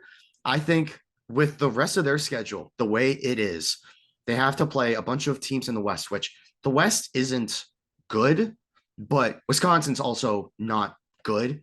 So they have to play a bunch of teams that are either in their tier or better. Like they still have to play Purdue. They lost to Illinois. That's what Paul Chryst lost his job on. They have to play Nebraska. That's not going to be an easy game. Nebraska's not an awful team. That's not going to be an easy game to watch. Oh, well, I'm going to have a lot of fun watching it if it goes the way I think it does. But Wisconsin could very well end this year 5-7. And if they end this year 5-7, and that's not hyperbole, if they end the year 5-7, we can't give the job to Jim Leonhard just yet. We can say, you know what, he wasn't given a good deck of cards. We can say, you know what, let's let him have the program for a few years. But then you can also make the case, he's been at the program forever. He should be able to do a little bit with what's given to him, right? Not just fall flat like a dead bird. I don't know. If Lance Leipold says, hey, I want the Wisconsin job, you can't be like, nah, Jim Leonhard's our guy. I don't know if we can give him the job 100% yet. He needs to prove it. I think that's very fair. For me, I think my best part of that was how you were slandering your chief rival, but you set it up as if you're slandering Michigan State. You fooled me. It's very well done. Thank you. Andrewster. I will also slander Michigan State as much as I can because that team is awful. They suck at everything they do. No, Tuck coming for that buyout. That was an elite sign. I want that on a t-shirt. Someone give me that t-shirt. I will wear it for the rest of eternity. Yeah, that was real good. Was that on Big Noon? I don't even remember. I think it was a tailgate picture. Like someone made a shirt saying Tuck coming for that. Tuck coming for that buyout. It was a Michigan fan. That's what it was. For me though, most disappointing thing was the Jordan Addison injury. I've been very vocal about how much fun SC's offense is, and just Addison's been a massive reason why. Obviously, that's easy when you're the reigning Biletnikoff winner and all, but seeing him go down was a terrible sight for any college football fan, no matter who you root for. The injury looked absolutely terrible, honestly. I'm not a doctor. I promise I'm not a doctor, but it looked terrible. It looked like it was, lower leg around the ankle area. No clue what it is. Maybe we'll get better news and it's not that bad and, he could return to play in a few weeks or whatever. But if it's a long-term injury, it's gonna be so tough because it's been such a joy to watch him play. And he's taking that WR1 role. Like he's the WR1 in the 2023 draft now. And this is a guy that people didn't have in the same tier as Boutte and JSN going into the year. They said he was like, fourth or fifth best receiver. He's not. His movement's so graceful. He just what? He's number one. Yes, he is number one. Put up your foam fingers like it's Drake and Josh. But no, seriously. Yeah. Oh, you like that one, Andrewster. Oh, you finally make a TV reference. I understand. That was an amazing episode episode of television. Thank you, man. Thank you. San Diego Padres. Congratulations on your NLCS berth. Juan Soto, by the way, Dave. I called you Dave. I'm looking at Dave's DM. Hope Lukey's not listening, but he actually is. Well, I left the door open for sorry, Lukey. But no, like Addison's just been excelling at such a high level. Again, his movement, the way he just flies all over the field is insane. And the good thing here is that it's 2022 and NIL exists. Because imagine if this was another year and Addison wasn't able to cash in big time. And for all the cranky haters out there, this is why NIL exists, you morons. Yeah, if you're still against the transfer portal or the NIL, please cry, because it's amazing for these players. It's stellar. Cry about it. Go on Twitter. We'll tweet that picture where it's the Simpsons. Old man yelling at a cloud. I just think it's amazing how many people just jump to the conclusion that the transfer portal and NIL is going to kill college sports. But then there were like three of us. It was like Squidward in his house, like looking outside to Patrick and SpongeBob, and like Squidward's like 99.9% of people.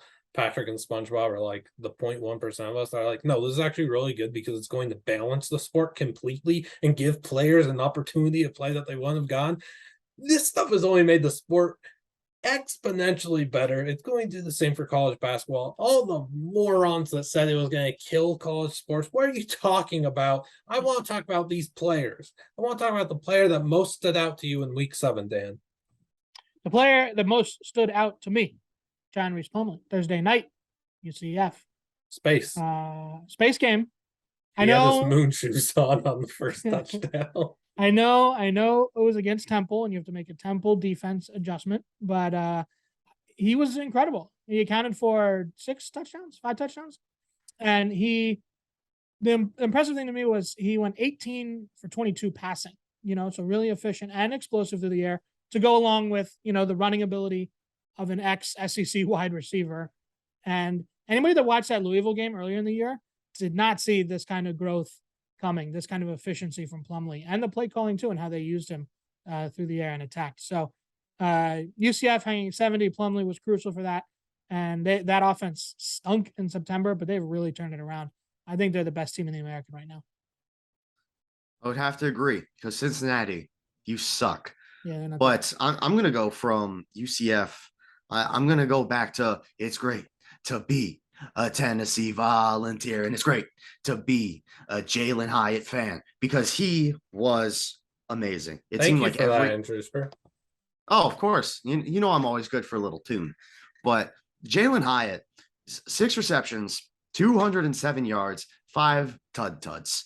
This is tuds. You know what? I had to create a term for what he did because it wasn't just touchdowns, because touchdowns can be a 1-yard QB sneak.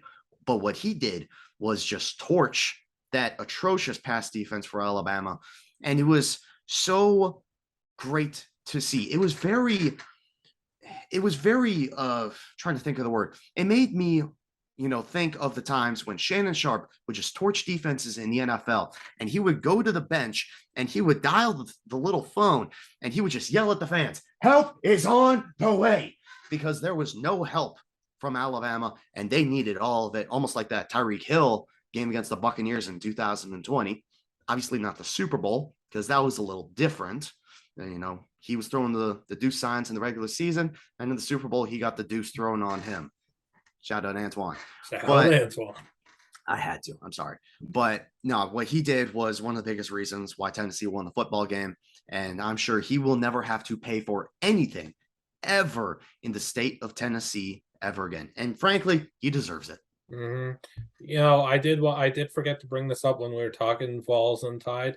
The Alabama secondary is it's not good. I'm not going to say it's terrible. I'm not going to react. It's not good. Okay, fine. It's terrible. Eli Ricks, there is no reason that he should be on the bench watching this mess. What? If he's not playing, there's a reason. Exactly. There is a reason. I'm not going to buy what there hasn't been. Saban says he hasn't picked up the playbook. I don't believe that for a second. I don't believe that for a second. I'm going to trust the coach over the player.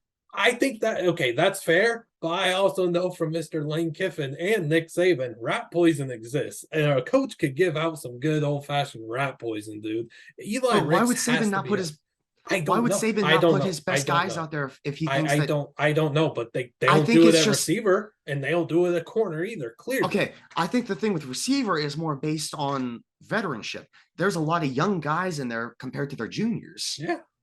I'm just saying, I agree with that. I'm just saying, still, like, they're misevaluating their talent at receiver and they're misevaluating a corner if Ricks can't get onto the field. I think there's no reason knows what he has with Ricks. I just don't think he wants to play him for reasons that we will never know. Because that's saving him like a secret weapon for the national championship? No, I just think that there's something in Alabama right now, that there is something not good happening between the coaching staff and Eli Ricks that is making the coaching staff make the decision. We understand he may be one of our best corners, or maybe he's just not performing well in practice, and we just should not play him in these game situations. Yeah, which is what I'm saying, though, is that I need to know what is going on, because there is no reason that he should not be on the field. Because, look, there could be something that is happening internally, but if it's because he can't pick up the playbook, or that he struggles in practice, while we watch that mess about every Saturday now, including one where Haynes King was able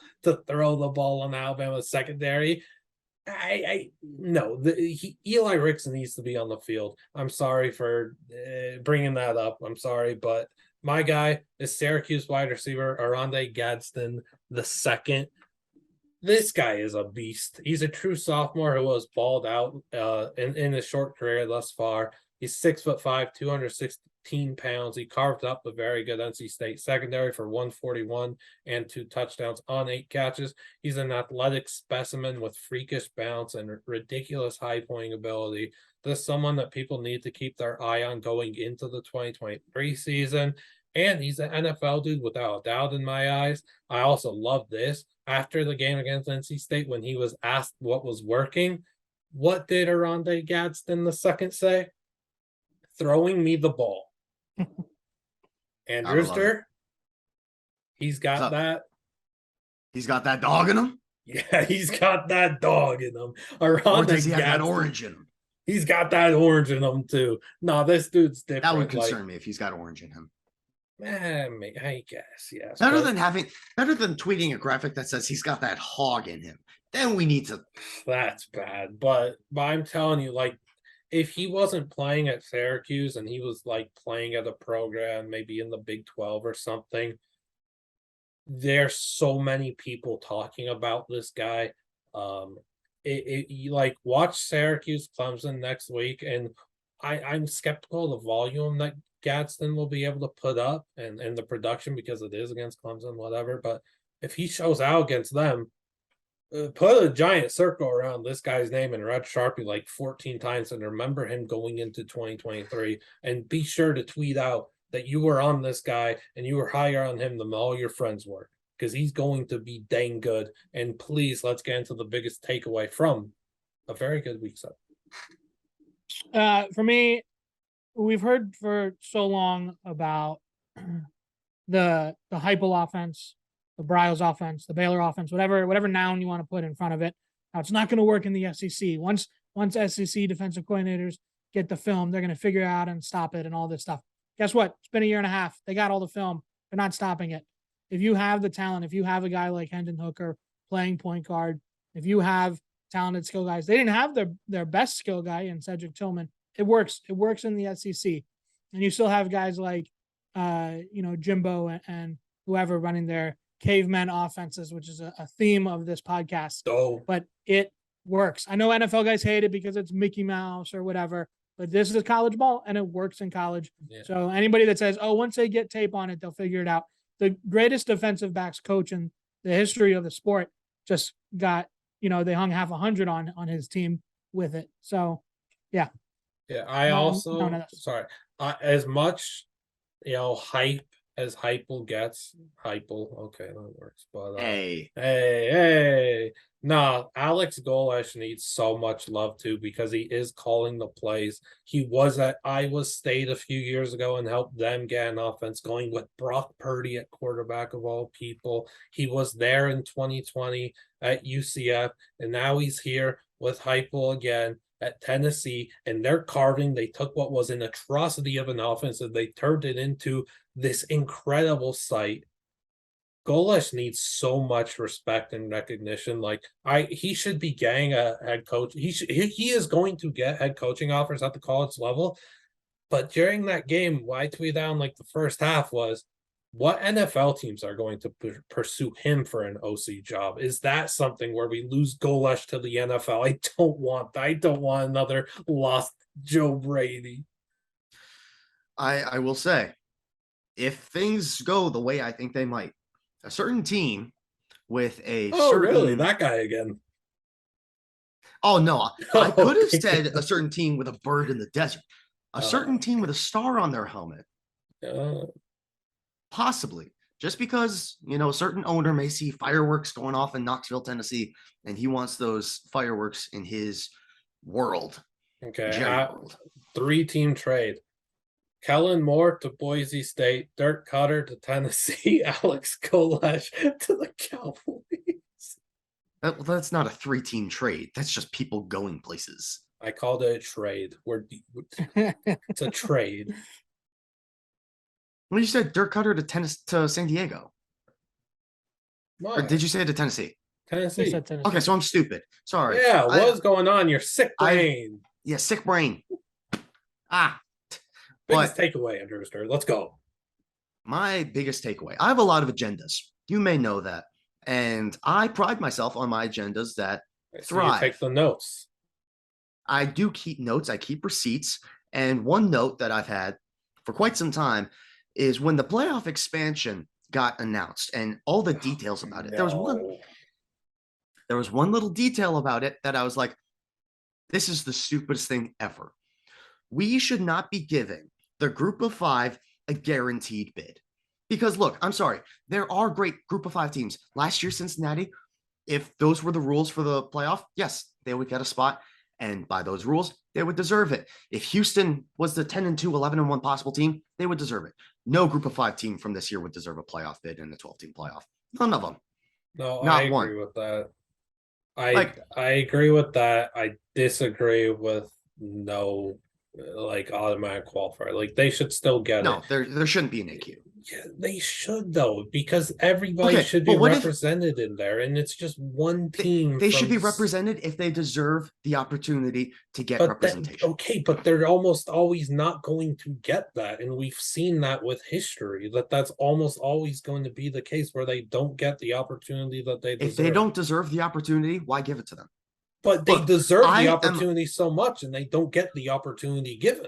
Is the issue. How many times in the last 10 years has a group of 5 team deserved a chance to win the national title?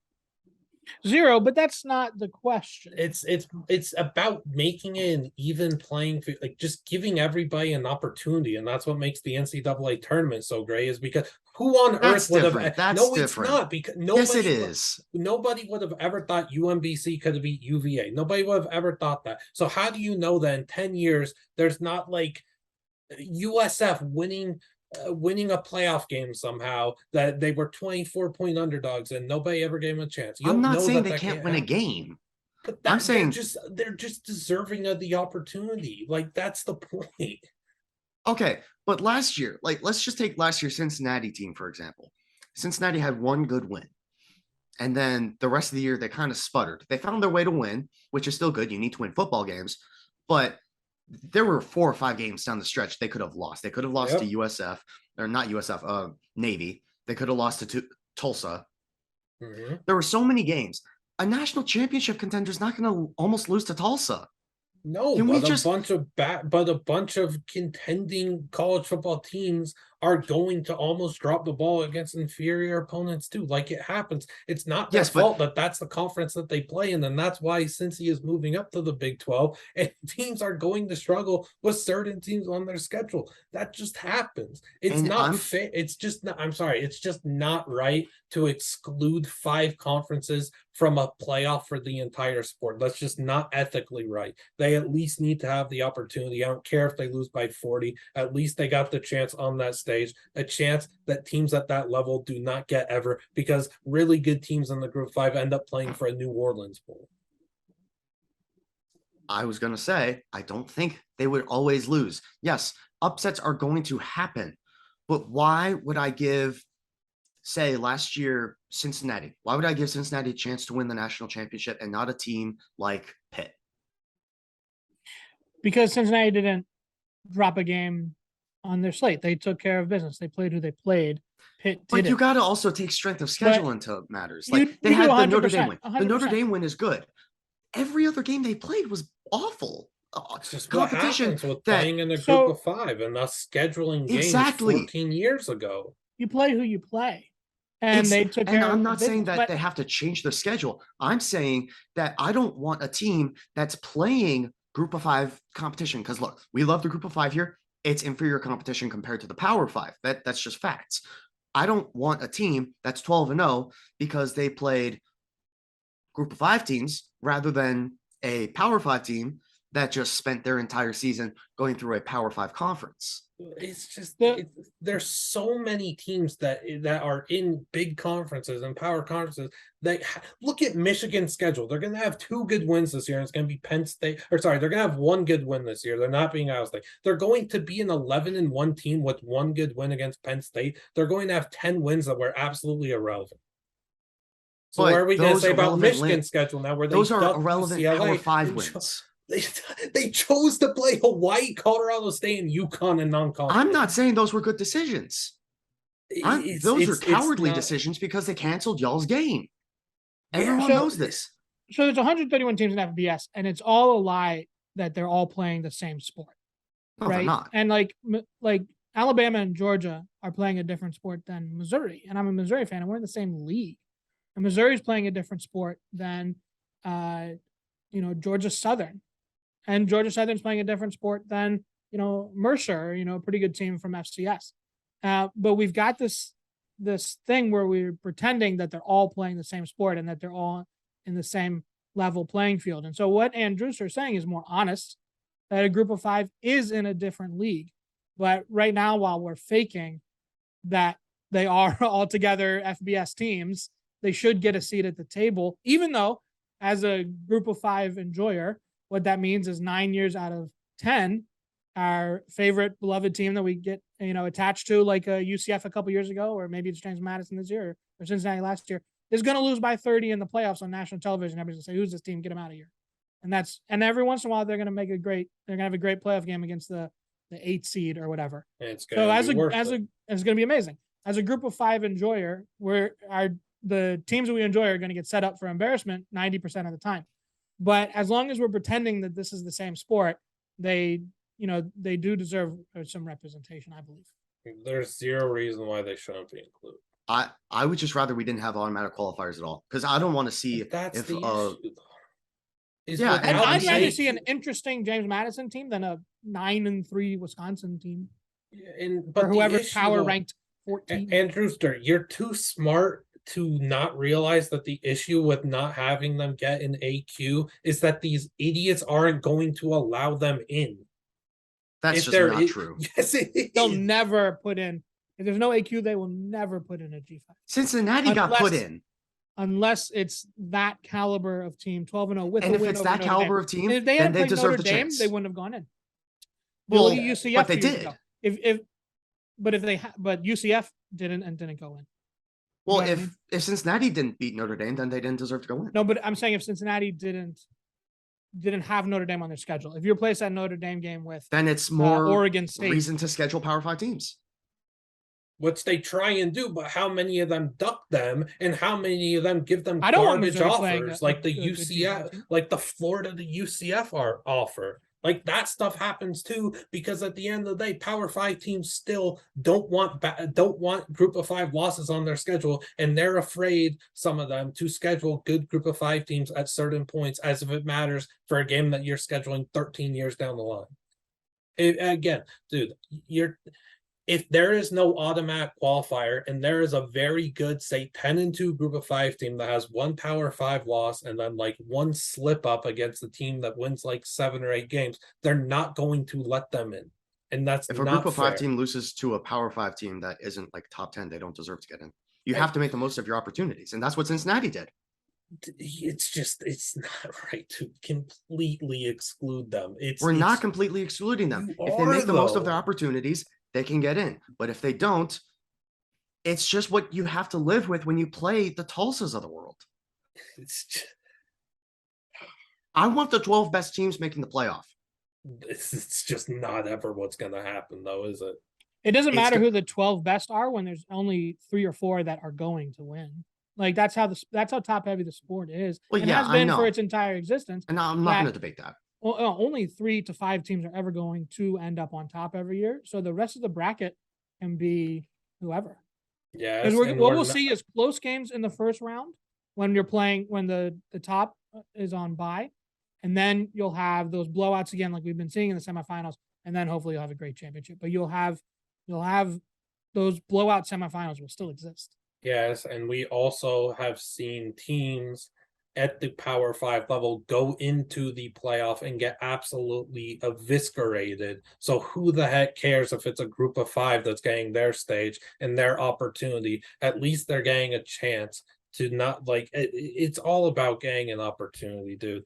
And then the fact the best teams aren't always making the playoff. We've already seen that time and time again. The committee is going to put who they want in. It's not going to be the consensus who we think is the best. It's just not going to happen. I can't wait to see how this race plays out and who gets to play for this playoff, what 4 teams get to. I know that there's going to be angry people, though, and deservedly so, because they're probably going to blow it and give it to the 4 best brands or whatever, and not the 4 teams that actually deserve to get in. Like there's a world where TCU is a 1-loss team and doesn't get in. That's not right, and that's the issue with this garbage. I'm not going to stand here and back the college football playoff committee because I do think they make mistakes. But like last year, they got the 4 right. Yeah, which was like one of the few years that they did. I mean, it's not the only year that they did. I know that that's not true, but still, like, they've botched it plenty of times before, and they botch it with their garbage rankings every week that they will start up in a few weeks again. I mean, everyone's rankings are garbage. Yes, and they're like compared to what we believe, we can never think a ranking is good unless it's either very similar to ours or it's just ours. Yeah, I don't know, dude. We need to move along, but I just want to know, at the end of the day, if the Group of 5 is not getting an AQ, then 99.9% of the time they're not getting it. They're not getting the chance.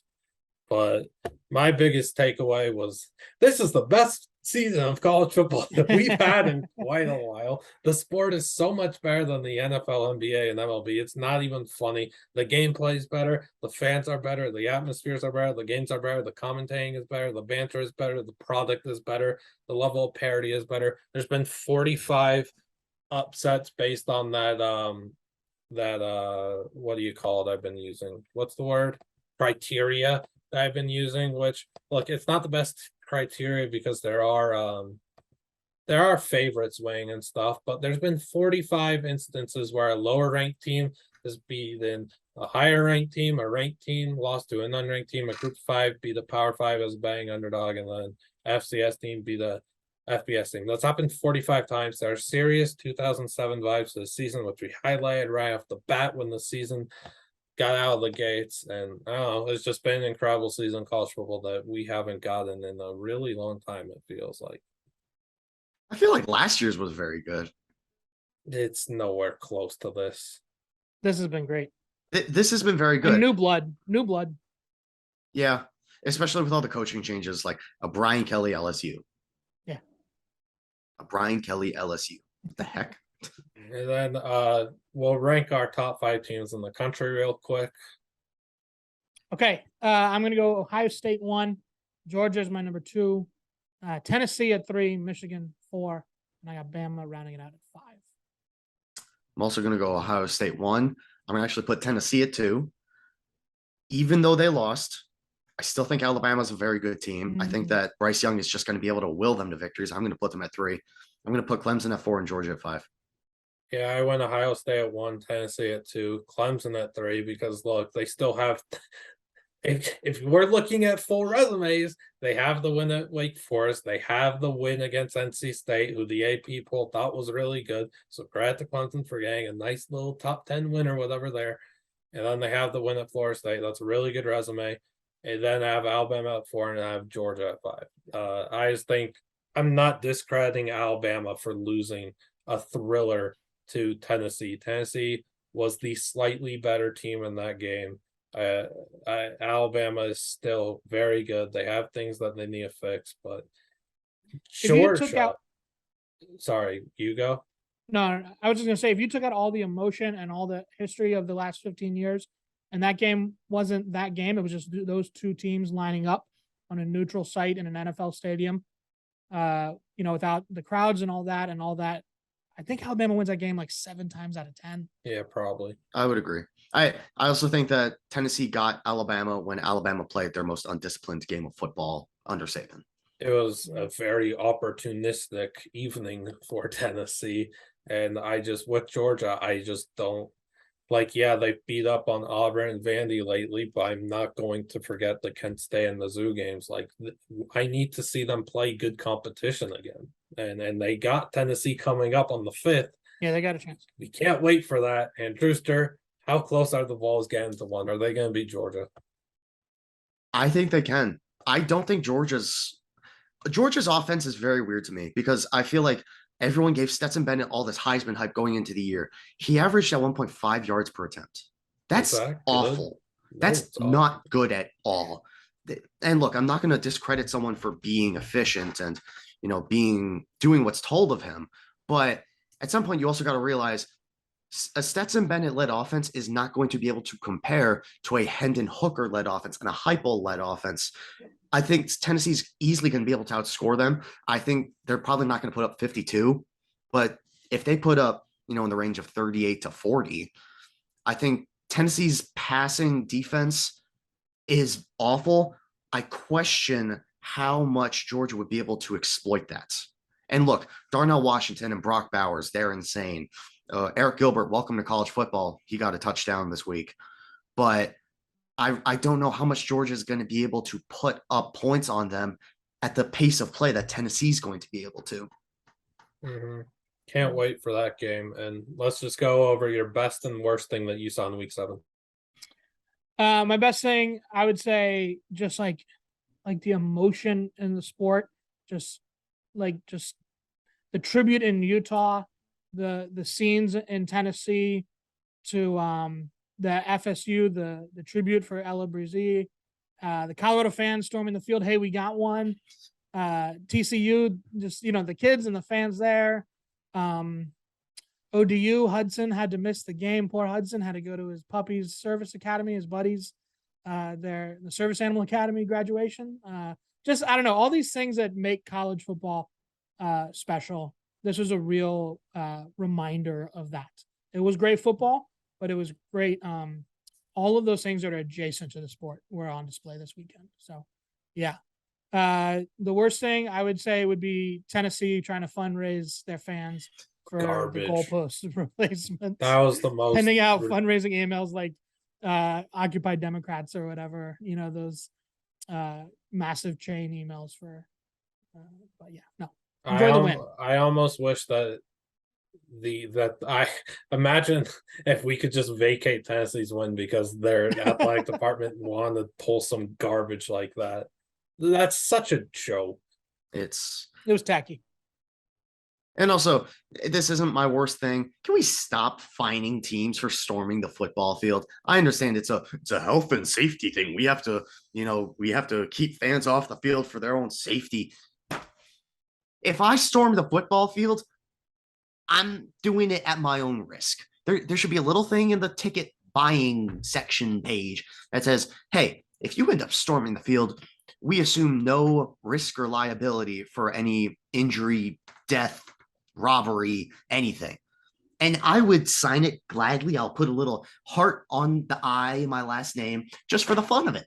Because storming the field is fun. I love doing it. I hope I get to do it again, and I'll do it whenever I can. I don't care about schools getting fined for it. I think it's the stupidest thing ever. I understand it's a legal thing, but come on, $100K for the best night in Tennessee football this millennium. Well, really, what are we doing? It's a million percent worth it. I guarantee you, every booster's checkbook was like, all right, who am I writing this out to? Oh wait, now you need me to pay for goalposts? No, we're not doing that. Also, they just shelled out like $4.5 million for NIL for Nico Iamaleava. They got money for goalposts too. Oh, it's a lot more than $4.5 million. It's a lot more. But I maybe also saw maybe they'll put the money in McDonald's bags. Sorry.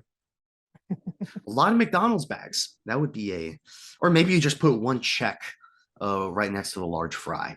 But what do I know? Also, I saw a video on Twitter that they had pre-made another goalpost. So, like, just what are we doing? Like, you're essentially just asking for donations at this point, because I'm pretty sure I saw a video saying Tennessee, knowing that something could happen on Saturday, had another goalpost ready. So they were just looking for some extra NIL money for Nico, possibly. Yeah, which, by the way, if I'm Nico, I'm like, whoo, I made the right decision. Which he's also been balling out in high school, so shout out to him. But best thing, I feel like we're going back to the well. Tennessee fans, have yourself a night. Whether you get to storm the field and it's a field of orange, the fireworks coming out of Neyland, the Dixieland delight, spend my dollar. Just absolutely amazing things coming out of Knoxville. The students ripping the freaking goalpost off the field, trying to walk the entire thing out. No one thought that was going to work. So pretty sure they cut it and then they just walk it through the tunnel, go out the stadium. I don't know how far they walked. Like Liam said earlier, dumping it in a river. Just Tennessee football, man. It's electric. Tennessee football is college football, as Josh Heupel seems to say in every single interview he does after a game. Man, this is what makes college football so great. And you know what? He's not wrong. He's not wrong at all. And Tennessee made college football great. You know what doesn't make college football great? Officiating. You guys suck. How the heck did that little occurrence in the USC-Utah game at the end of the game, who with logic thought, okay, so we had a play run, we had a timeout called like mid-play, and we had a pass interference, interception return. You know what? We're going to void all of that. We're going to call the pass interference as if the play didn't happen with the timeout being called, and we're going to give them the 15 yards and the time back. So we're going to give them free time and free yards in one of the biggest situations that the conference will see this year. Okay, you know what? You need to take an IQ test to be a referee. I'm instating this law right now. Show me you have an IQ above, an average 7th grader, and I'll let you be a referee, because at this point, it's getting stupid. It's getting very stupid. Like, you failed those little multiplication worksheets that you had to do. What's 7 times 9? What's 6 times 4? What's 4 touchdowns times 7 touchdowns?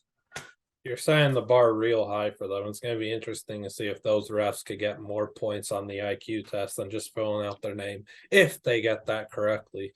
So I don't know if this goes under the best or worst, but SMU's mascot Peruna taking a massive dump on the field and causing a lengthy delay was definitely something that has to be either the best or the worst. I don't know. I'll leave that up to those listening. That was again, that's just it'll only ever happen in college football moment. The poor workers having to pick it up with Powerade cups. Yikes. That they deserve some bonuses or something.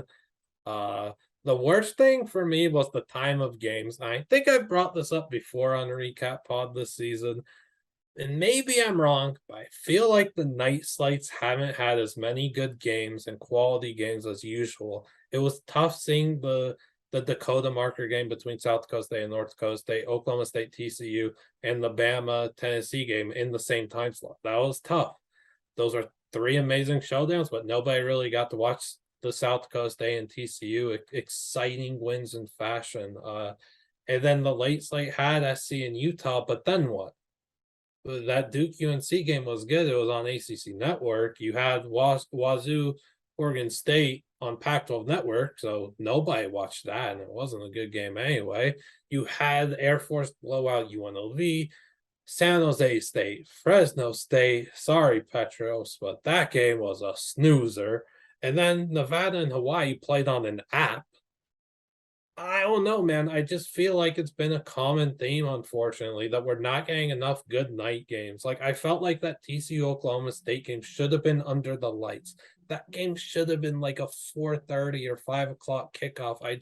They are stacking these morning and afternoon slates, the 9 a.m. Pacific and the 12 p.m. Pacific slates, and it's leaving a lot to be desired, especially in that late night window where the Pac-12 network is ruining this stuff. Like, it's bad. Like, there's too many games on Pac-12 network that nobody could watch, and we're being robbed of good late night Pac-12 football.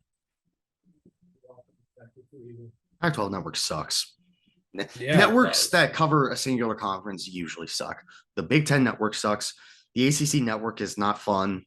The SEC network, I'll give props. I actually kind of like the SEC network outside of Feinbaum. No, I like the SEC network too, but I don't know. I just feel like they're overstacking certain slates, and there being so much left to be desired in the night slate. And then the best thing, yes, Tennessee definitely gets a shout out. The fans, the atmosphere, the everything. But then, of course, Utah, the tributes to Ty Jordan, Aaron Lowe. Very emotional night in Salt Lake City. Thrilled that they were able to get the win for their brothers, and that was a very good thing to see in week 7, and a very dang good week 7. And now week 8 has the unfortunate task of trying to follow this up, which is impossible. And the NFL already failed trying to follow up week 7. So there's that too. The NFL sucks. Like, everything about the NFL sucks this year. And I understand this is a college football podcast, but it's also a football podcast. You can't say college football without football. And right now, Cooper Rush is putting up an absolute heater. All right, let's not go to the Will Levis comp. Let's go on. We'll leave some NFL draft coverage for the weeks in the near future and all that, but we'll be back with some week 8 stuff shortly. Please make sure to like and subscribe, comment below some stuff, and we'll see you on the next one. Thank you.